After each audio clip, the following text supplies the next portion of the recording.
Donne la parole. Bonjour et bienvenue dans l'émission La Voix de Calliope. Un jour, un maître, avant de partir en voyage, confie ses biens à 3 serviteurs. Au premier, il donne 5 talents, au deuxième 2 et au troisième un seul. À son retour, les 2 premiers ont fait fructifier ce qu'on leur avait confié. Le troisième, par peur de perdre ce qu'il avait reçu, creuse un trou dans la terre et enterre son unique talent. Cette parabole, racontée par l'Évangile selon Matthieu, pose une question étonnamment actuelle. Que faisons-nous de ce qui nous a été donné? Notre talent, notre histoire, notre voix, nos expériences sont-ils destinés à rester enfouis ou avons-nous la responsabilité de les mettre au service du monde? Car chacun reçoit quelque chose d'unique. Encore faut-il avoir suffisamment confiance en soi pour l'assumer, le développer et le transmettre. Mon invité a fait de cette conviction le fil rouge de son parcours. Bonjour Carole Da Silva. Bonjour Rémi. Je suis ravie de t'accueillir dans l'émission La Voix de Calliope. Bonjour Anne-Sophie, merci également d'être présente. Donc tu es journaliste, productrice, auteure, conférencière, entrepreneur sociale et fondatrice du média Femmes et Pouvoir. Tu consacres, Carole, depuis plus de 20 ans, ton énergie à révéler les talents que notre société peine encore à voir. Née au Bénin, élevée en France, tu commences par lutter contre les discriminations liées aux origines sur le marché de l'emploi en créant en 2002 l'AFIP, une association qui accompagnera des milliers de jeunes diplômés vers l'insertion professionnelle. Plusieurs prix de distinction te sont décernés pour reconnaître et saluer ton engagement dans la lutte contre les discriminations et pour l'égalité des chances, dont celui de chevalière de l'Ordre national du mérite qui t'a été décerné en 2019. Mais au fil des années, une autre réalité s'impose à toi. Les mécanismes qui freinent les personnes issues de la diversité ressemblent souvent à ceux qui limitent la place des femmes dans les espaces de décision. Alors tu décides de prendre la parole autrement. Avec Femmes et Pouvoir, tu y crées il y a 10 ans un média qui est dédié au leadership féminin, à la transmission et à la visibilité des parcours inspirants.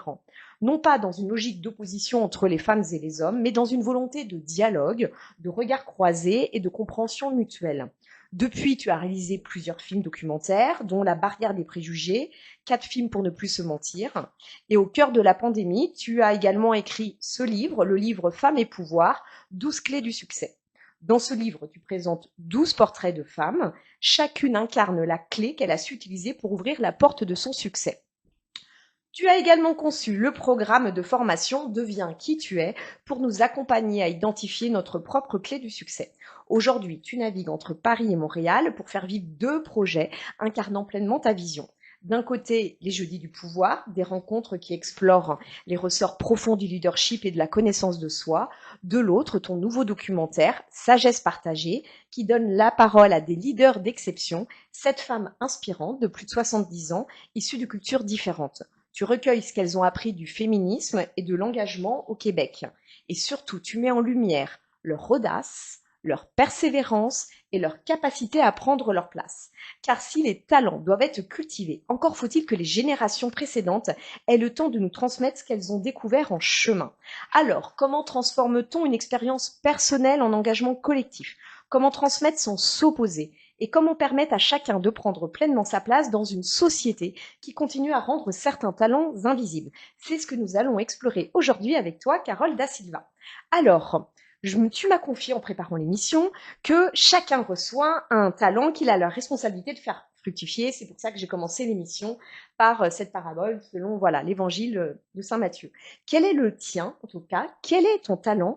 Et à quel moment as-tu compris qu'il pouvait devenir, moi, ce que j'appelle ta mission de vie? Merci beaucoup Aurélie, merci pour cette belle introduction. Je dirais que mon talent, c'est la qualité d'écoute. C'est vraiment l'attention que je porte à l'autre. Je ne l'ai pas su tout de suite, c'est au fil du temps que j'ai compris que c'était ça qui me permettait de rassembler des gens potentiellement très très différents, mais qui ensemble, dans le cadre que ce soit de la FIP que tu as mentionné au début ou de Femmes et Pouvoir, de faire côtoyer des gens d'univers complètement différents, mais qui ensemble pouvaient mettre leur énergie au service d'un bien commun qui est la lutte contre les discriminations, la promotion de l'égalité des chances. Donc oui, je dirais que c'est la qualité d'écoute et la capacité à rassembler des profils improbables. Et alors c'est là, à quel moment justement après tu t'es dit tiens je peux en faire quelque chose de cette capacité d'écoute? T'aurais pu devenir thérapeute. Voilà, tu vois, tu as pris un autre chemin. Ben, en fait, c'est juste parce que pour la petite histoire, j'aurais voulu être Ah, thérapeute, tu vois, je savais même pas. C'est très drôle. Bah, mais, tu aurais pu alors, mais avec ce talent. quand j'ai eu mon bac, au lieu d'aller m'inscrire à la fac, je suis allée faire la fête. Et donc, j'ai raté la date d'inscription. C'est vrai? Donc, C'est drôle. donc c'est juste pour ça que je suis pas devenue Ah, thérapeute, mais quelque part, mais quelque oui, part, son au fond, talent, est-ce que c'était pas un acte manqué, justement, tu vois? clairement, c'était un acte manqué, mais maintenant, je me retrouve malgré tout à faire quelque part un peu de Oui, l'accompagnement thérapeutique, parce que quelque part, quand tu accompagnes les gens, que tu leur permets de devenir la meilleure version d'elles-mêmes, que tu leur c'est permets vrai. de trouver justement quel est leur talent, oui, c'est vraiment c'est cette prise de conscience et c'est vraiment moi quelque chose qui ne me demande pas d'effort, c'est-à-dire je le Ouais. fais presque de façon, oui, très naturelle. Donc, du coup, je trouve que c'est une grande chance de pouvoir faire quelque Mmh. chose qui sert à l'intérêt commun, mais Ouais, qui en même temps collectif. vous apporte tellement de bonheur et de satisfaction. Parce Mmh. que moi, après chaque rencontre de chaque femme, d'ailleurs, nous, on s'est Ouais, rencontrés, il y a eu cette étincelle tout de tout suite. à fait. Je trouve que chez chaque femme, je découvre toujours quelque chose d'exceptionnel et je me Ah, dis, elle est exceptionnelle. Et c'est ça ah. que j'aime bien mettre en avant. Alors, tu sais, je voulais y revenir tout à l'heure sur les talents, mais ce qui était intéressant, tu m'as dit, je fais quelque chose qui me demande pas d'effort. Et tu invites, hein, dans le cadre de ta formation, à découvrir son talent. Ce serait peut-être ça la définition, en fait. Quelque chose qui ne nous fait pas d'effort. Et ça, c'est propre à chacun. C'est ça. Il faut le trouver. Et parfois, c'est difficile. C'est très difficile parce que déjà, il faut avoir conscience que je veux trouver cette chose qui fait de moi cette personne unique que je suis.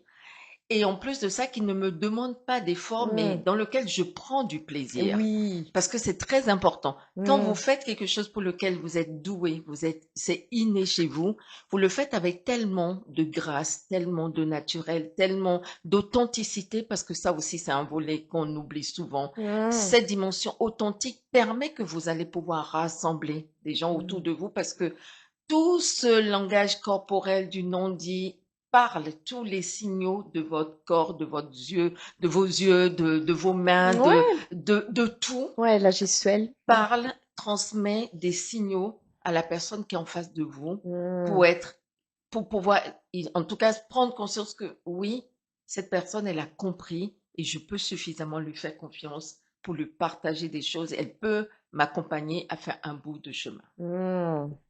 Alors, tu as commencé ton engagement, et on le disait tout à l'heure, en travaillant sur les discriminations qui sont liées aux origines. Quels mécanismes, en fait, rendent certaines personnes invisibles et qui sont les mêmes, en fait, que ceux qui freinent les femmes dans leur parcours professionnel? Tu as vu un point commun? Absolument, je pense que c'est la question du pouvoir. Dès qu'on parle d'enjeu, de pouvoir, de poste de responsabilité, oui, les mêmes mécanismes de discrimination se mettent en route pour toutes les minorités d'ailleurs. Moi, j'ai voulu incarner les deux minorités que je suis. Voilà. T'as le jackpot, Voilà, j'ai le jackpot. Donc, une au femme de lieu couleur que ce blanche. soit un handicap, j'en ai fait Une une force de force. me dire, OK, je suis une femme, oui, je suis une noire, On oui, va, et on mais peut pas bon, le remettre en voilà. question, Et il on va peut pas remettre en question falloir que parce tu que ça se composes voit. avec. Donc maintenant, qu'est-ce que j'en fais? Est-ce que Oui. j'en fais une force ou est-ce que je me plains Ah, est-ce que pour me je... dire Ah. oui, c'est une souffrance? Non, moi je trouve que c'est une très très belle force et en effet, c'est ça qui permet à chacun de pouvoir se dire oui, c'est ça ma particularité. Et Hmm. ça, c'est vrai que ça prend du temps. Il faut se dire qu'est-ce qui fait que moi je suis exceptionnel. Déjà, il faut accepter de se dire je suis exceptionnel. Moi, Hmm. j'ai eu la chance d'avoir une éducation avec un parent. Je parle souvent de mon père, mais j'ai eu un père qui m'a transmis dès mon plus jeune âge cette impression d'être fabuleuse. Donc évidemment, quand vous avez Ah, grandi avec cette idée que oui. vous êtes génial, ben vous finissez par croire que Bah vous oui, êtes à vraiment, force à force de l'entendre. de l'entendre, bah, Voilà. vous intégrez que vous êtes génial. Et Ah. quand vous finissez par l'intégrer, vous finissez vraiment pas être génial. Ah, on finit par l'incarner, en fait. C'est ça. Hmm, hmm. Donc ça, c'est vraiment un atout. Mais tout le monde n'a Bah pas eu oui, cette c'est chance-là. Donc bien exactement ce que j'allais dire. évidemment, ce n'est pas, je dis pas que Oui. c'est pas un problème, mais malgré tout, tout le monde a un talent. Je Hmm. suis persuadée que tout le monde a quelque chose qui le distingue de la grande majorité. On va être toutes des journalistes, on va être toutes des femmes engagées, mais chacune de nous, nous avons, de par notre histoire, de par notre caractère, de par notre éducation, nous avons quelque chose qui nous distingue. Et c'est ça que j'emmène les personnes à prendre le temps d'identifier. C'est quoi mon talent? C'est quoi ma clé de Mais alors, succès? dis-moi, ce qu'on parlait justement des mécanismes justement qui bloquaient, qui freinaient en fait à prendre sa place. Toi, le levier pour bloquer une fois que c'est identifié, parce que est-ce qu'il y en a d'autres justement des mécanismes qui bloquent justement l'arrivée de la diversité ou des femmes dans la prise dans des espaces de décision. C'est ça que tu disais, dans les espaces de décision. Quels sont les mécanismes qui bloquent et en toi toi, pour les débloquer, en tout cas, ça passe par le talent. Mais qu'est-ce Tout à fait. Mais en fait, il y a le poids culturel, il y a le poids des préjugés, il y a les freins systémiques liés à notre environnement, il y a le regard que la société porte sur une catégorie de population, il y a l'éducation des personnes avec qui on va travailler, il y a Mais énormément de encore en freins. 2026, Encore en 2026, et je peux te donner tellement d'exemples encore. tout le Oui, temps oui, oui, autour de tout le toi, temps, tout le temps, tout dans le ton temps, tout le temps. quotidien, tu as des Tout le retours. temps, j'ai des retours. Mais vraiment, et c'est juste incroyable de se dire, mais comment est-ce possible Oui, qu'on oui, puisse encore entendre ça? Oui, ça l'est encore. ouais. Et c'est toujours, maintenant, c'est enrobé sous une forme de, Ah, c'est très, c'est pas méchant, c'est très bienveillant, mais non, ça ne l'est pas. Ce n'est ah, pas bienveillant. Parce que tout ce qui heurte la sensibilité de l'autre n'est pas bienveillant. ah. Et Tu as quelques on, petites phrases comme ça que tu entends régulièrement sous guise, tu vois? oh, mais j'en ai tellement, mais Ah, qu'est-ce qui me, qu'est-ce qui te vient? me viendrait à l'idée de dire, oui, mais évidemment, elle a réussi parce que oui, t'as vu comment est-ce qu'elle est jolie, mais de toutes les manières, elle est toujours hyper aguicheuse. Mais j'ai Ah, encore entendu ça il y a pas longtemps de dire, oui, mais bon, t'as vu comment elle est? hmm. Elle n'y est pas arrivée non plus juste parce que elle est extraordinaire, mais à quel moment est-ce qu'on dit à un homme, t'as vu Ouais, comment il est gaulé? Et il ouais, n'est pas arrivé juste par... ouais, Mais en quoi est-ce que c'est gênant d'être ouais, jolie et ouais, intelligente? ouais, ouais. Moi, c'est pour ça que j'aime bien dire, mon émission, c'est l'émission qui lie le pouvoir et la féminité. Oui. Parce que je trouve que oui, je ne vais pas m'excuser d'être jolie, je ne vais pas m'excuser d'être sympa, je vais pas m'excuser d'être intelligente non plus. Ah, ouais, Je vais juste pas m'excuser d'être qui je suis. ouais. Et chacune de nous, et a la possibilité d'être exactement qui elle est. Ah, Et même celle qu'on peut dire, ah mais non, elle est pas très jolie, bah, il mm. y a que des femmes qui savent pas se mettre en valeur, je Oui, dis. ouais, Puis ouais, moi, je connais pas une seule femme qui soit pas belle, pas ouais, intelligente. Il y a juste des femmes qui n'ont pas pris le temps de ouais. s'identifier. Donc oui, des mécanismes comme ça, il y en a plein dans tous les Ah, domaines. Et le truc, c'est que comme notre société, pendant longtemps, on ne remet pas en question le pouvoir. C'est-à-dire, quelqu'un qui a du pouvoir dans notre société, c'est très rare qu'on puisse le remettre en question. Il a toujours raison. Regardez un peu dans les grandes entreprises, le CEO, à quel moment il dit quelque chose et quelqu'un a le courage de remettre en question. À aucun moment. Je me souviens, je vais vous raconter une anecdote il ouais. y a quelques années, dans le cadre de la FIP, c'est pas avec Femmes et Pouvoir, et on avait fait un documentaire avec qui avait été soutenu par Schneider Electric et le groupe L'Oréal. Et quand on avait ça, justement, tu as parlé de tout ça tout à l'heure, le poids des préjugés. Quand on Oui, avait parlé, on avait fait la présentation du documentaire, c'était essentiellement avec tous les comités de direction du groupe Schneider Electric. Je dis ça parce que je trouve que c'est important de dire aussi le nom des entreprises qui font des choses bien. Et, euh, et je me souviens que avant de projeter le documentaire, le président avait pris la parole et avait dit, j'ai découvert que j'avais beaucoup de préjugés et de stéréotypes. Et grâce à ces documentaires, j'ai pris conscience de à quel moment ces mécanismes se mettaient en route parce que à cause de mon éducation, à cause hmm, des personnes que je fréquente, à oui, cause de mon environnement familial. Et maintenant, j'ai le réflexe de me dire non, ça, ce n'est pas tout à fait objectif. Tu dois te remettre en question et ces mécanismes ne sont pas du tout conformes à la réalité. Il a dit, s'il y a une seule personne d'entre vous qui estime qu'il n'a pas de préjugés, il n'a pas d'a priori, bah, qu'il se lève et qu'il sorte de la salle. ouais, Sinon, prenez le temps de ouais. regarder exactement et d'accepter que oui, vous avez des préjugés. Oui, ouais, c'est ça déjà. Et Aller les regarder, ne pas être dans le ne déni. pas être dans le Il y en a qui en déni. ont peut-être plus que d'autres, mais on en a tous. Et je suis C'est bien d'accord ça. avec toi, parce que d'ailleurs, ils sont presque intégrés, on ne se rend même pas compte. Non, non, non. Voilà, de part, comme tu dis, Mais tout ce tout qu'on le monde cité. en a. Bien sûr. Mais à partir du Mm, moment où nous prenons conscience que nous avons des freins de plein de choses parce qu'on n'est pas venu comme ça, on n'est pas mm, tombé du ciel. Et il mm, y a plein de raisons pour lesquelles nous pouvons avoir mm, ces freins qui nous limitent ou que la mm, société nous impose. mm, Mais ayons la sagesse et l'intelligence de se dire, OK, est-ce que ce que je suis en train d'avoir comme frein, comme mécanisme, comme préjugé, mm.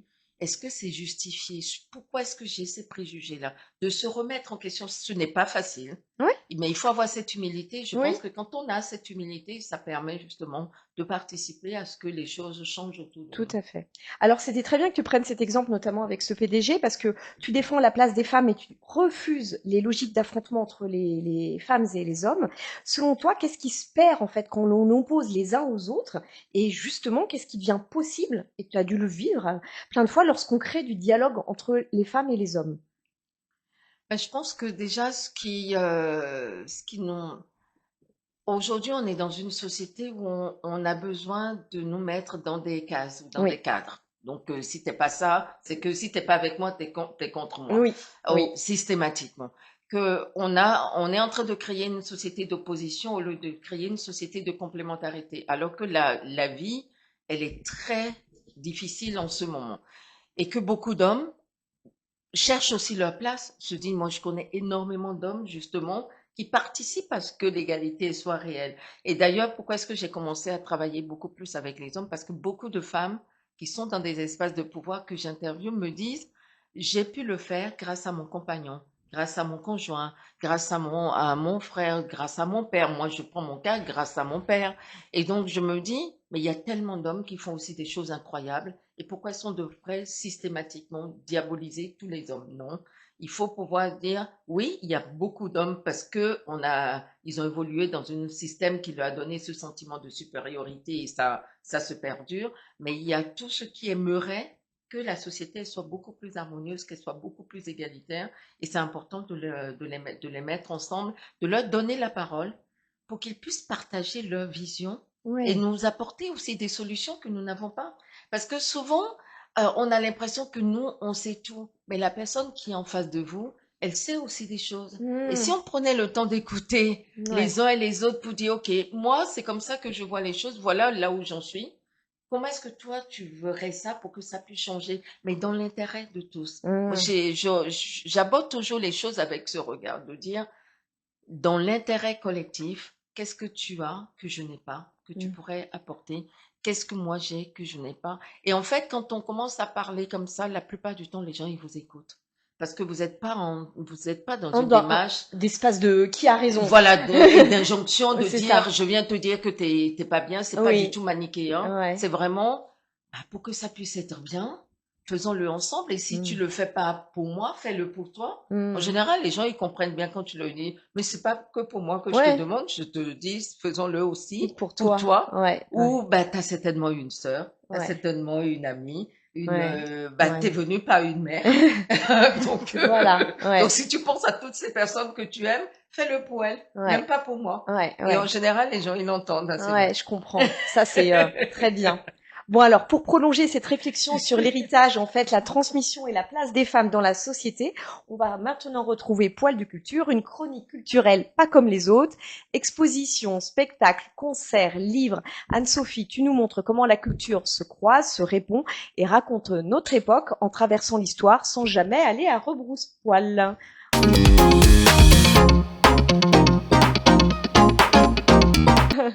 Rebonjour.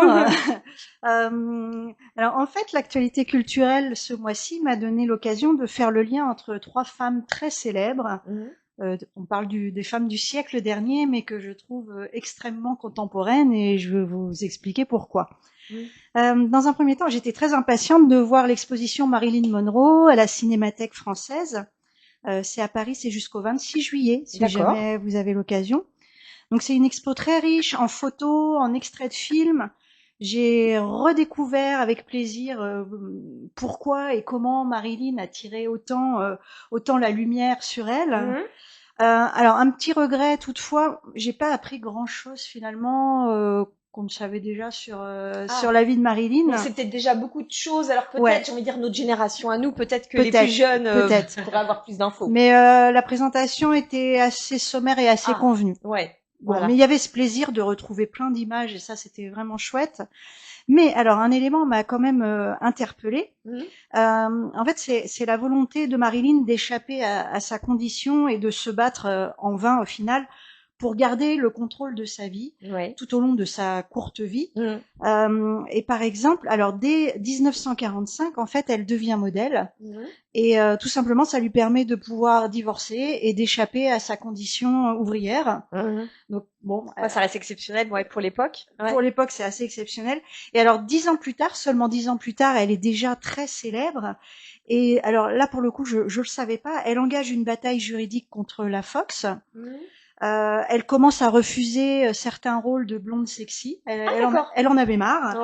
Elle attaque la Fox en justice et elle gagne.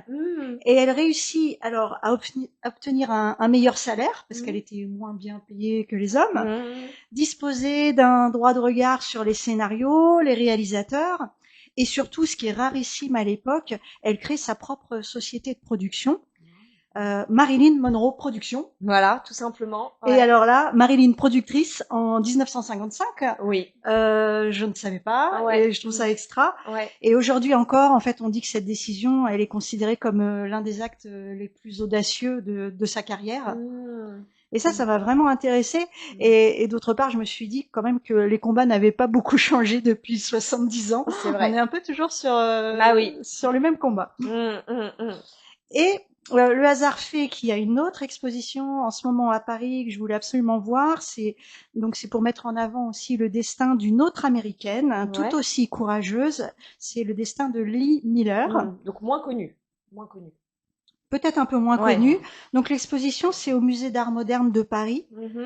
C'est jusqu'au 2 août. Super, voilà. Donc, alors au départ, c'est vrai qu'elle est un peu moins connue quand même. Au départ, mais tout comme Marilyn, il y a pas mal de points communs. Elle a commencé comme modèle, elle était vraiment très belle. On est alors un peu plus tôt, on est dans les années 20. Oui, mais il y a un film qui a été consacré. Enfin, d'ailleurs, tu vas tout en parler, donc je te laisse. Et très vite, ce qui est intéressant, elle a refusé d'être seulement la personne qu'on regarde, mais elle va devenir celle qui regarde, et elle va vouloir devenir photographe. Et aujourd'hui, on considère que c'est la plus grande photographe femme du XXe siècle. Ah oui, encore aujourd'hui. D'accord. Oui. Et alors, ce qui m'a intéressée, lors d'un séjour à Paris, en fait, comment tout a commencé, elle a rencontré les surréalistes. Elle a rencontré surtout le photographe Man Ray. Elle est devenue son apprenti photographe et sa compagne. Mais très vite, pour garder son indépendance, elle a voulu ouvrir son propre studio. Elle a travaillé pour Vogue. Et tout de suite, ça a très bien marché pour elle. Et surtout, moi, ce qui m'a intéressée, c'est qu'on est seulement en 1942. C'est l'une des premières femmes correspondantes de guerre pour les États-Unis. C'est ce qu'on retient déjà d'elle. Et elle sera la première à se rendre dans les camps de Dachau et de Buchenwald après la libération. Et une des premières à photographier l'appartement d'Hitler avec l'armée américaine. Et ça, justement, alors c'est ce que retrace très bien le film avec Kate Winslet. Voilà, c'est sorti il y a 2 ans. Oui, c'est ça, je l'ai vu. Ouais, c'est un très bon film. Il retrace très bien et l'actrice exceptionnelle. Et en fait, qu'est-ce qui se passe après la guerre? Lee Miller ne se remet pas vraiment. En fait, le terme n'existait pas vraiment à l'époque, mais elle souffrait vraisemblablement de stress post-traumatique. Elle abandonne la photo peu à peu. Elle en fait de moins en moins. Elle abandonne son travail de photographe et surtout elle avait des problèmes d'addiction, d'alcool et c'est aussi ce que montre très bien le film. Et Marilyn aussi, c'est pour ça que moi j'ai fait aussi le lien. Marilyn aussi a connu la dépression, la dépendance aux médicaments. Et notamment dans l'exposition, il y a une photo de la chambre là où elle est décédée et sa table de chevet, il y a des boîtes de C'est médicaments ça. qui s'empilent, c'est Ouais, c'est effroyable. impressionnant. C'est Ouais. effroyable. Ouais. Et au passage, on parlait pas encore, enfin, disons très peu de santé mentale à l'époque. Ouais. Et là, on est déjà Ouais. dans ce thème-là, en fait. Dedans. Ouais, ouais, ouais, ouais. Et le troisième parcours hors du commun qui m'a intéressée, là aussi, c'est d'actualité. C'est l'une des grandes figures de la presse française. Elle s'appelle Hélène Gordon Lazareff. Donc, en fait, c'est ce livre qui est sorti Ok, bon, je vais le mettre très au peu milieu. de temps. Oui, d'accord. Donc, écrit par une journaliste qui s'appelle Ise Williams. Donc, c'est la vie prodigieuse d'Hélène Gordon Lazareff. Et là aussi, on n'est pas très loin du monde de la mode. C'est rigolo. On est un petit peu aussi sur les mêmes thématiques. Alors, juste pour repartir de l'histoire de cette femme, elle est russe. Sa famille a fui la Révolution d'Octobre et est venue se réfugier à Paris. Elle est étudiante en ethnologie et elle aussi, elle fréquente les surréalistes. Et d'ailleurs, son mari, Lazareff, à un moment, va rencontrer Lee Miller. Ah, monde est petit, ok. Et après un premier divorce, elle se marie donc avec Pierre Lazareff, un grand patron de presse. Oui. Donc pendant la guerre, elle part, il fuit aux États-Unis. Donc elle écrit pour Harper's Bazaar et New York Times Magazine.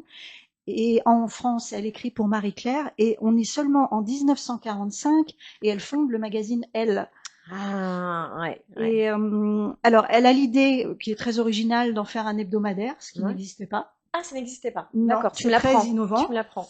Et alors, elle ne parle pas seulement de mode, même si c'est quelque chose qui l'intéresse, mais pour la première fois, on parle de la femme française active, indépendante, curieuse du monde. On n'est qu'en 45, attentive à son apparence, mais aussi à sa place dans la société, avec cette même volonté, tout comme un peu Marilyn et Lee Miller, de ne jamais accepter les rôles qu'on nous a préétablis, en gros. Ouais.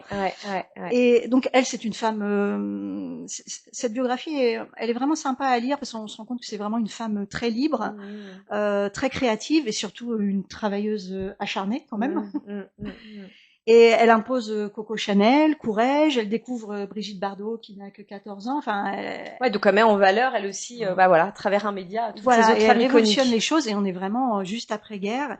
Et dans les années 60, son magazine se vend à 1 million d'exemplaires. Ah oui, c'est énorme. Hein. Ouais. Alors la fin est un peu plus triste. Comme à chaque fois, décidément pour les trois, mais bon. Comme à chaque fois. Alors j'ai hésité à faire ce parallèle parce que je sais pas s'il faut y voir un lien, mais ces trois destins se terminent un peu tristement. Bah oui, c'est vrai. En fait, son mari Pierre Lazareff, qui a joué un rôle très important dans sa vie, décède dans les années 70. Elle-même, elle commence à être atteinte de la maladie d'Alzheimer. Et juste après le décès de son mari, elle quitte le journal Elle se rend compte qu'elle est plus en capacité de faire quoi que ce soit. Et elle fera, elle fera plus rien. Ah ouais, d'accord. Elle se retire. Et... Ouais. Et en fait, ce qui m'a intéressé dans ces trois destins, ce sont trois femmes qui ont refusé d'être uniquement ce que leur époque attendait d'elles. Ouais. Et leur parcours résonne avec des préoccupations, comme je disais, qui sont complètement d'actualité. Oui. Alors qu'on est quand même 70 ans ou 80 ans après. Ouais. Donc c'est le droit de choisir sa carrière, de contrôler son image, de gagner son indépendance. Alors est-ce qu'il faut y voir un hasard, mais toutes, elles ont divorcé plusieurs fois quand même. Et pourtant c'était il y a longtemps. Ouais. Et toutes ont créé leur entreprise, ce qui était aussi assez fort à l'époque. Ouais. Et en fait, c'est peut-être, je sais pas, mais je me dis que c'est peut-être pour cela qu'elles nous paraissent si contemporaines, c'est que un siècle plus tard, c'est que leurs destins, ils sont fascinants et ils nous rappellent qu'une femme libre, peut-être, c'est peut-être toujours une femme qui est un tout petit peu en avance sur son époque. Enfin, je sais pas. Je lance. Si, oui, sans doute. Je lance l'idée. Ouais. Et alors justement, pour rebondir d'autant plus sur ce que vous avez dit précédemment, et pour revenir un tout petit peu sur Marilyn, dans les années 50, Marilyn adorait Ella Fitzgerald. Mais Ella Fitzgerald, dans les années 50, était victime de ségrégation raciale. Elle avait beaucoup de mal à se produire. Et c'est Marilyn qui a été voir les salles de spectacle en disant « Si vous la prenez, je serai tous les soirs au premier rang pour venir l'applaudir. » Et c'est ce qui s'est passé. Et bien des années plus tard, Ella Fitzgerald a raconté ses mémoires. Et quand elle parle de Marilyn Monroe, elle dit tout simplement que c'était une femme en avance sur son temps. Voilà, la boucle est bouclée. Bon, merci beaucoup Anne-Sophie pour cette belle chronique culturelle de Marilyn Monroe à Lee Miller, en passant par Hélène Lazareff. Leur parcours nous rappelle que les avancées d'aujourd'hui sont le fruit des audaces de femmes d'hier, tout simplement. Donc, à propos de femmes audacieuses, on va poursuivre avec toi, Carole. Donc, le documentaire Sagesse partagée est né d'une prise de conscience très intime autour de ta mère et de la transmission.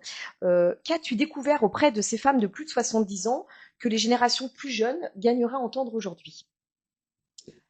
Un point fort que une des femmes a dit, c'est l'indignation. Qui rester toujours indignée. Parce que leur génération partait de rien. Donc, il y avait que des femmes indignées qui n'acceptaient pas le statu quo que la société leur imposait et qui du coup, se battaient pour leur indépendance, leur liberté, leur choix, leur sexualité, leur vie, enfin, d'être juste qui elles voudraient être. Donc, l'indignation. Je pense que notre génération, en tout cas les plus jeunes, ne sont plus indignés et du coup n'osent plus se livrer des combats qui sont des combats pour participer à ce que le monde change parce que beaucoup de choses sont déjà tellement accessibles. Donc, l'indignation. Ok. Et alors ça, c'est le conseil en fait que toi, qui t'accompagne désormais aujourd'hui lorsque tu as réalisé ce documentaire?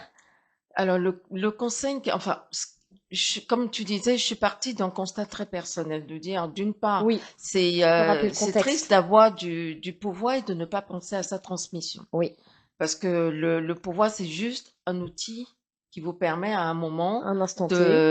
instant T de réaliser quelque chose. Mais il faut penser à transmettre le pouvoir parce que le pouvoir, toute sa richesse, c'est comment est-ce que je peux transmettre cette capacité à changer. Il y a peu de gens n'ayant pas réfléchi à cette vision globalisante du pouvoir, pensent que le pouvoir, c'est quelque chose que je dois garder pour moi, exercer pour moi. Et c'est toute la tristesse, en fait, parce que le pouvoir, c'est beau. Oui. C'est beau d'avoir du pouvoir. Ouais. C'est beau de Ouais. pouvoir participer au Ouais. changement. Donc, Ouais. moi, c'est mon fil conducteur, c'est de dire, d'une part, c'est important, une fois de plus, de partir de qui on est, d'identifier son pouvoir, de penser à comment est-ce que je vais pouvoir le transmettre, qu'est-ce que je veux qu'on retienne de moi une fois que j'aurai fini. On a parlé de 3 femmes exceptionnelles tout à l'heure dans la chronique. Bah oui, ces femmes, elles ont participé à marquer leur présence, en tout cas leur époque, et même bien après, parce qu'aujourd'hui, que ce soit Marilyn Monroe, Lee Miller, que tout le reste, en fait, on pense encore à elle, je pense Oui. encore à Simone Veil, il y a tant de femmes qui ont marqué leur époque. Donc pour moi, oui, le fil conducteur, c'est vraiment ne jamais oublier qui on est. Et alors, dans Sagesse partagée, tu avais l'intention justement déjà de rendre ces femmes le invisible visible. C'est ça, hein, Absolument, voilà. absolument. Ouais. C'est toutes ces femmes à qui on donne pas la parole Ouais. parce qu'elles sont pas suffisamment connues, parce qu'on estime que elles sont pas très intéressantes. Elles ont tellement de choses à nous apporter. Si on prenait le temps d'écouter justement toutes ces anonymes qui sont exceptionnelles. Donc oui, c'est vrai que c'est des femmes qui ont réussi des choses incroyables, mais certaines étaient connues, d'autres un peu moins connues. Mais on a constaté une seule chose, c'est qu'elles avaient, que ce soit que je vienne de la Syrie, que je vienne de la Tunisie, que je vienne du Vietnam, que je vienne d'Haïti, que je vienne de la République démocratique du Congo, que je vienne du Québec, elles avaient toutes soif d'une seule chose, celle de leur liberté et de la reconnaissance d'être qui elles voulaient être. Et du coup, oui, c'est ça le fil conducteur de Sagesse Et alors, partagée. le parti pris, ça a été en fait aussi d'interviewer des femmes d'un certain âge, justement, d'où le mot sagesse. C'est ça, oui, parce que quand on veut parler de pouvoir, on pense très rarement à des femmes qui ont plus de 70 ans, 75 ans. On va penser à des femmes actuelles bien sûr. qui ont beaucoup de followers, qui sont en plein dedans qui dans sont le en pouvoir. plein dedans, donc dans le pouvoir. Et oui, mais quand elles sont en plein dedans, elles n'ont pas suffisamment de recul pour réfléchir à qu'est-ce que c'est vraiment le pouvoir, qu'est-ce que je veux en faire, parce qu'elles sont dans le feu de l'action, elles ne réfléchissent plus beaucoup à elles-mêmes, parce qu'il y a beaucoup de gens qui réfléchissent à leur place. Tu as raison. Donc ce ne sont plus forcément leur vision des choses. En revanche, quand j'ai exercé du pouvoir, que j'ai été plusieurs fois ministre, que j'ai été députée, que j'ai occupé des hautes responsabilités, et qu'aujourd'hui je n'ai plus rien à prouver. Donc, j'ai la sagesse de l'âge qui me permet de dire ce que j'ai envie de dire sans filtre. C'est ça que j'aime beaucoup. Ouais. C'est des femmes, C'est vrai. chez les Plus amis, cash. plus cash. Elles vous disent des trucs, ça te plaît ou ça te plaît pas, mais je te le dis quand même. Et ça, c'est ce qu'on aime en tant que journaliste. Ah hein, oui, bah oui, l'authenticité. c'est ça. Ouais. Donc, Voilà. et Elles deuxièmement, n'ont plus rien à perdre en plus. elles ont tu vois. plus rien à perdre. Voilà. Elles ont leur réputation n'aura Ouais, leur aucun- carrière est Non, tout terminée. est terminé, donc elles sont très à l'aise. Ouais. Et ça, j'aime beaucoup. Ouais. Premièrement. Deuxièmement, c'est qu'elles ont un regard aussi sur la société aujourd'hui où elles vous disent, mais vous avez déjà rien inventé. Un peu d'humilité. Donc, Voilà. et ça, je trouve ça très intéressant. Mais en même temps, je trouve que c'est important de garder ce fil avec les générations qui suivent. Parce que, comme une a dit, c'est un peu comme le bâton dans une course de relais. Nous avons fait ce combat-là. Nous vous transmettons le bâton et vous avez l'obligation de continuer la course. Alors ça, c'est marrant parce que c'était mon autre question qui suivait et tu commences à y répondre justement. Tu le disais, hein, tu l'as dit en préparant l'émission, pour toi, les droits ne sont jamais acquis. Ce qu'on appelle droits acquis ne sont jamais définitivement acquis. Hein.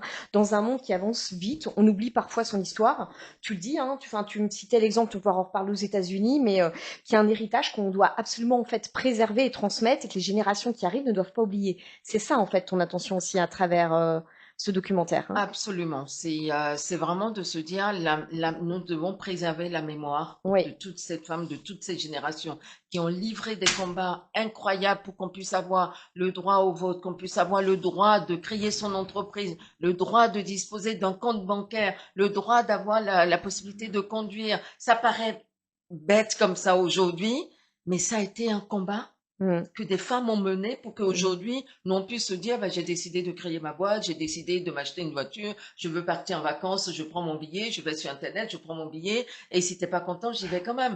Mais avant, ce n'était pas possible. Ouais. Et donc, Mais ça peut être remis en question. Mais tout peut être remis en question. Là, naïvement, on pourrait croire que non. Tout peut être remis en question. Et comme je te disais, si on prend l'exemple récent, avec le droit à l'avortement, qui aurait pu penser qu'aujourd'hui, en 2024, 2025, 2026, on puisse remettre en question ce droit qui permet à chaque femme de disposer de son corps et de disposer de son droit à la maternité? Oui, ça peut être remis en question.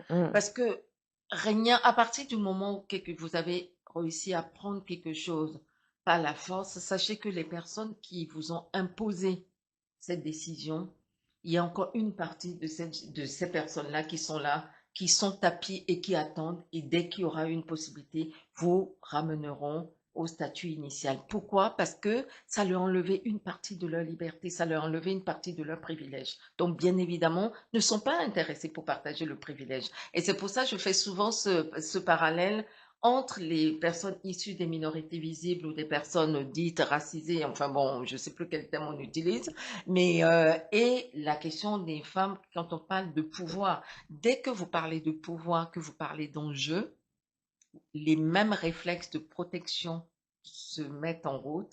Ceux qui avaient les privilèges tentent à les préserver par tous les moyens. Si on prend pour le cas du genre, les hommes, ils se disent, il n'y a déjà pas beaucoup de postes de dirigeants, alors si on doit les partager avec les femmes, mon Dieu, c'est pas drôle. Pour peu qu'elles soient plus compétentes. Bah oui, donc, ça nous intéresse pas du tout. Et c'est la même chose qu'on peut voir quand on parle des autres minorités. En fait. C'est juste une question de pouvoir et de protection de ses privilèges et de ses avantages. D'où les jeudis du pouvoir que tu as créés pour venir recontrebalancer ça et venir, en fait, c'est derrière la notion de reprendre son pouvoir, mais dans le sens sa souveraineté, c'est ça, hein? Absolument, parce que les jeudis du pouvoir, c'est un espace où on se rencontre avec toujours un regard masculin et féminin.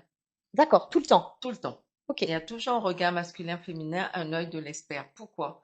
Parce que je pense que pour avancer sur des sujets qui sont des sujets de société, l'entre-soi n'aide pas forcément. C'est important de confronter les regards, qu'on soit pour ou contre d'ailleurs. Moi, je pars du principe que toutes les visions et tous les regards sont importants.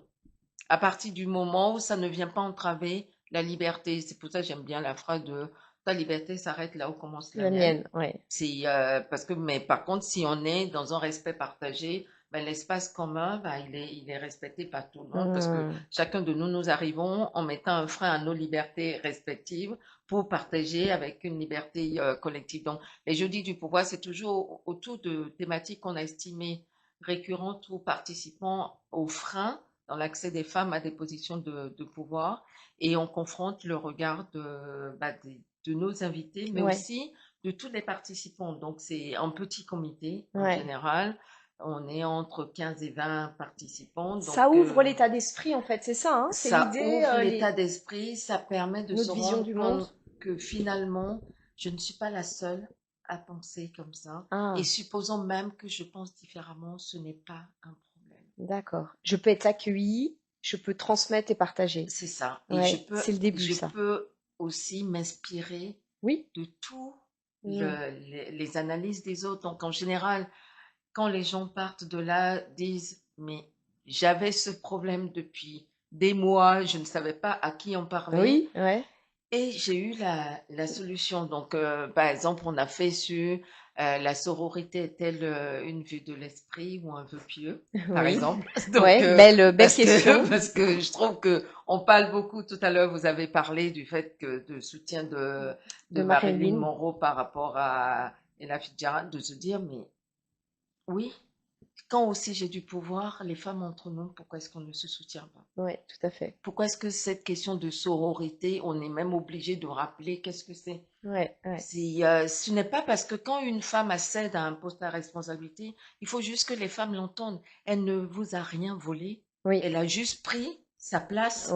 Et vous aussi, vous avez la vôtre. Elle vous invite aussi à vous invite à venir. à dire si c'est possible pour elle. C'est ça. C'est ça. Donc, non, ne vous dites pas, oh, déjà, il n'y a pas beaucoup de place et elle a pris ma place. Non, elle vous a pris aucune place. Prenez la vôtre. Il y aura autant de place pour autant de personnes qui manifesteront le désir d'aller le prendre.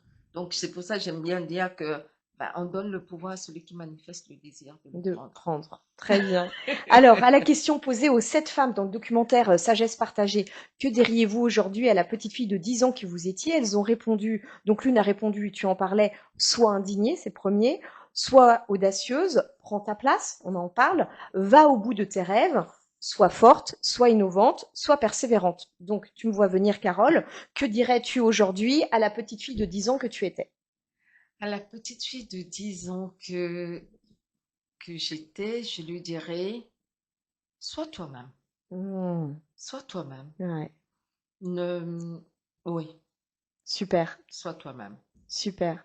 Eh bien, merci beaucoup pour cet entretien et puis ce mot de la fin. Merci beaucoup Anne-Sophie. Merci beaucoup Carole Da Silva. Pour terminer, je vais quand même de nouveau te citer. N'abandonnez jamais vos rêves et ne laissez personne vous faire croire que ce n'est pas pour vous. Seul celui qui n'a jamais essayé peut se vanter de n'avoir pas échoué. C'est ce que tu disais. Alors, à travers ton parcours, tu nous rappelles que le pouvoir n'est pas une question faite de statut, de visibilité. Le véritable pouvoir réside dans notre capacité à reconnaître ce que nous avons reçu, à le faire grandir et à le transmettre. Qu'il s'agisse de lutter contre les discriminations, de révéler nos talents invisibles ou de recueillir la parole de celles qui nous ont précédés, ton engagement nous invite à une réflexion essentielle. Comment révéler les talents invisibles et transmettre ce qui compte avant qu'il ne soit trop tard? C'est aussi l'une des raisons d'être de mon émission La Voix de Calliope. À travers chaque rencontre, chaque récit et chaque parcours partagé, je souhaite bâtir des ponts entre les expériences, les générations et les regards afin que les histoires, les apprentissages et les prises de conscience ne se perdent pas en chemin.